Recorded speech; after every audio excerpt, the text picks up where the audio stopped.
Hello all. So today we are continuing our conversation in chapter 8 over the trace minerals and primarily iron. So trace minerals are essential for maintaining various bodily functions due to their minimal daily requirements. Trace minerals are those that are required in daily quantities of 100 milligrams or less.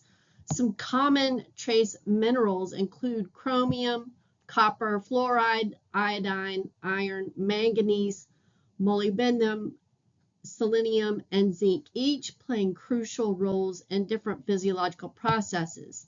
Some minerals have such minimal requirements that they are categorized as ultra trace minerals, often measured in micrograms, highlighting their importance despite minimal quantities needed.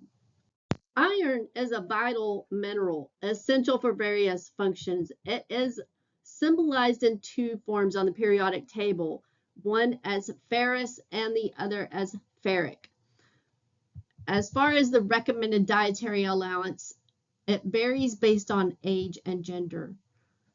It typically is 8 milligrams per day for men and postmenopausal women. For females ages 19 to 50, they need about 18 milligrams per day. And for those women that are pregnant, it's about 27 milligrams per day. The upper limit is set at 40 to 45 milligrams per day to avoid potential toxicity.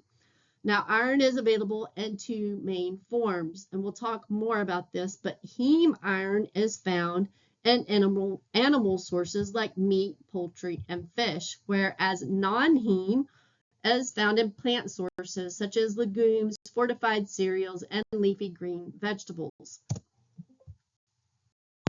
So again, heme iron is predominantly found in animal-based foods, while heme iron is more readily absorbed by the body compared to non-heme iron found in plant sources, contributing to its importance in meeting iron requirements. In meat, heme iron typically constitutes about 35 to 55% of the total iron content, emphasizing its role as a significant source of this essential mineral. Now, non-heme iron is present in both plant and animal foods, while 100% of iron in plant foods is non-heme, 20 to 70% in animal foods is non-heme. Now, excellent sources include dried fruits, vegetables, legumes, and whole grains. Cooking in iron pots or skillets can also contribute to dietary iron intake. So some factors that can enhance the absorption of dietary iron. Heme iron that is found in animal foods is more readily absorbed compared to non-heme iron. And then enhancers of non-heme iron absorption, vitamin C, which is commonly found in citrus fruits and vegetables like bell peppers, tomatoes, and strawberries, significantly enhances the absorption of non-heme iron from plant sources when they're consumed together. Bread that is made with yeast or leavened bread improves iron absorption compared to unleavened bread. And pre-soaking beans or grains before cooking can reduce the levels of phytates, which inhibit iron absorption. Now, factors that can decrease the absorption of dietary iron would be one such as phytates or phytic acid. It's often found in grains, legumes, and seeds. Now, phytates bind to iron in the intestine, reducing its absorption. And tannins, which is present in beverages like tea, coffee, and certain fruits such as grapes. Tannins interfere with the iron absorption when consumed alongside iron-rich foods. So you don't necessarily want to eat those together. Calcium, which is found in dairy products and fortified foods, competes with iron for absorption in the gut, reducing iron uptake. And oxalates, which are found in foods like spinach, beet greens, rhubarb. Oxalates form insoluble complexes with iron, inhibiting its absorption.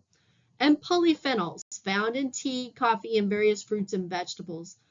Polyphenols can also reduce iron absorption when consumed with iron-rich foods. Iron plays a critical role in numerous metabolic processes necessary for overall health and well-being. The primary function of iron is to facilitate the formation of compounds crucial for the utilization of oxygen in the body. These include hemoglobin and myoglobin for oxygen transport and storage, cytochromes for cellular respiration, and various oxidative enzymes involved in energy production. The excess iron is stored in the body as ferritins, which serves as a reserve to maintain our iron balance and support physiological functions. Now, iron is primarily absorbed in the duodenum and upper jejunum of the small intestine. Heme iron, which is again found in animal sources, is absorbed more efficiently than non-heme iron from plant sources. Once it's absorbed, iron binds to transferrin, a plasma protein that transports iron throughout the body. Transferrin delivers iron to tissues and organs where it is needed, such as the bone marrow for red blood cell production. Excess iron is stored in the liver, primarily as ferritin, a protein that stores iron for future use. Hemosiderin, a breakdown product of ferritin, also stores iron in the tissues. Now, iron is essential for the synthesis of hemoglobin in red blood cells and myoglobin in muscle cells. It also plays a critical role in the function of enzymes involved in energy metabolism. Iron metabolism is carefully regulated to maintain balance. Hepcidin, which is a hormone produced by the liver, regulates iron absorption and distribution by controlling the activity of ferroportin, the protein responsible for exporting iron from cells. Maintaining proper iron levels is critical for overall health, as both deficiency and excess can lead to serious health problems. Hepcidin is a protein produced by the liver. It responds to serum iron levels by increasing production when iron levels are high and decreasing production when iron levels are low. Hepcidin regulates body iron stores by influencing iron absorption.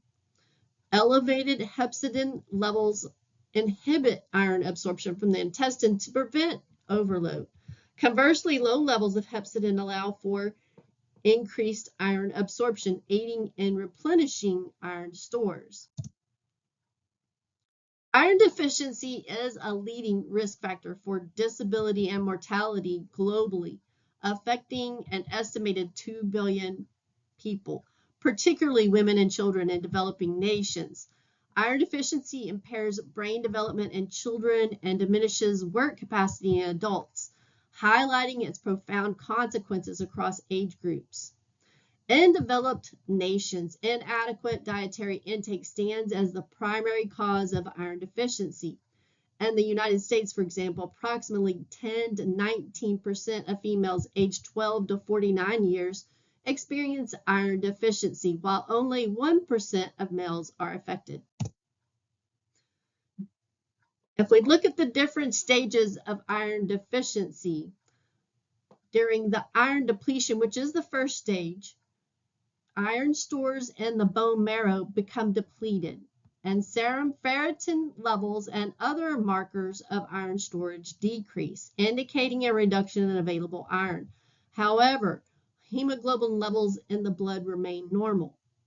Now, in the second stage, which is iron deficiency erythropoiesis, as iron deficiency progresses, the serum ferritin levels continue to decrease further. There is less iron available for hemoglobin synthesis, and this results in reduced circulating iron levels. Despite this decrease in iron availability, hemoglobin levels in the blood remain within the normal range. The final stage of iron deficiency is considered anemia. Symptoms associated with iron deficiency anemia present with several noticeable symptoms such as fatigue and weakness. just persistent feelings of tiredness and reduced energy levels. They'll have really pale skin and mucous membranes due to the decrease in red blood cells. They'll also be very short of breath, especially during physical activity or with exertion. You also notice they'll have abnormal fingernails that become brittle or spoon-shaped or concave. They'll be irritable and mood changes as well, and just difficulty in concentrating. They'll have a poor appetite, so loss of interest in eating, leading to reduced food intake, and just a sensation of being cold even in warm environments.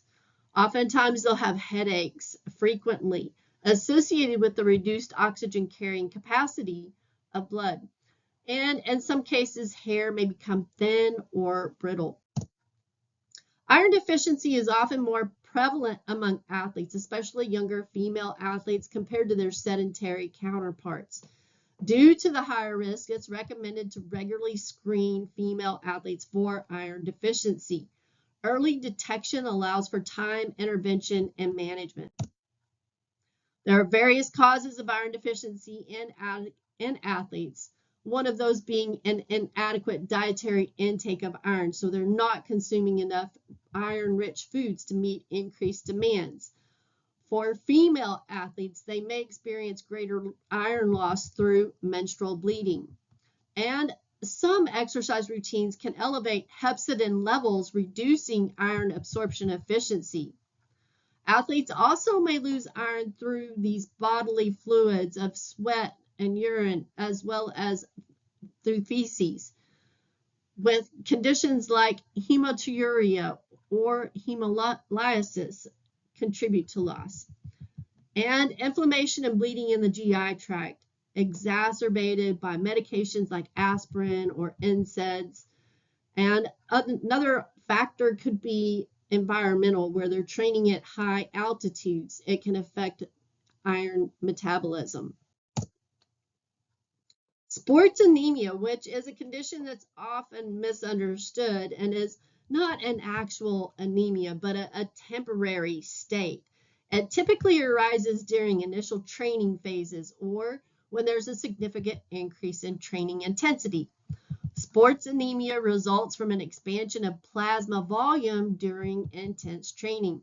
This expansion dilutes the concentration of red blood cells in the blood.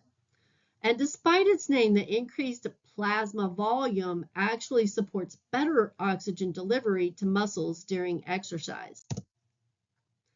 Iron supplementation is recommended for individuals diagnosed with iron deficiency anemia. Of course, one of the benefits is that it corrects anemia, thereby improving overall health and enhancing exercise performance capacity.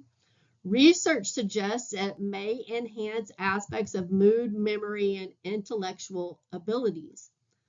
While iron supplementation has been shown to improve quality of life measures and also exercise performance in cardiac patients.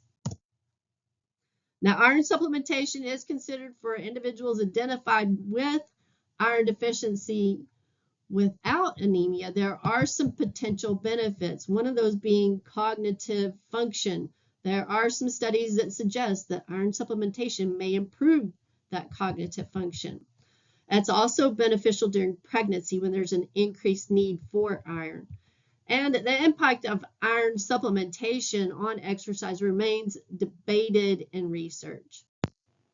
Iron supplementation is not beneficial for individuals with normal hemoglobin and iron levels. There are some potential risks associated to taking in excessive iron, and it can lead to hemochromatosis in susceptible individuals.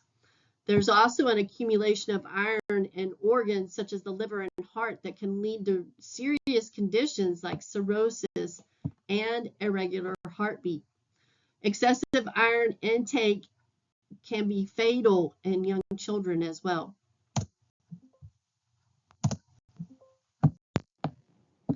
Prudent recommendations for iron intake, especially for those involved in sports and heavy training. It's crucial for females, adolescents, and athletes in heavy training to ensure they are consuming sufficient iron through their diet. Regular screening at the start and during the training season helps in monitoring their iron levels and address any deficiencies that may arise promptly.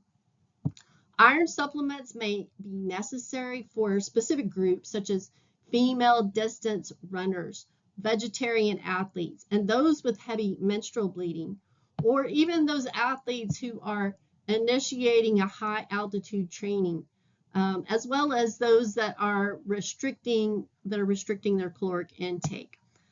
Iron supplements should not be taken without proper assessment and recommendation due to potential health risks. And for that reason, there are some health professionals that advocate for iron supplementation in athletes only under medical supervision or by prescription.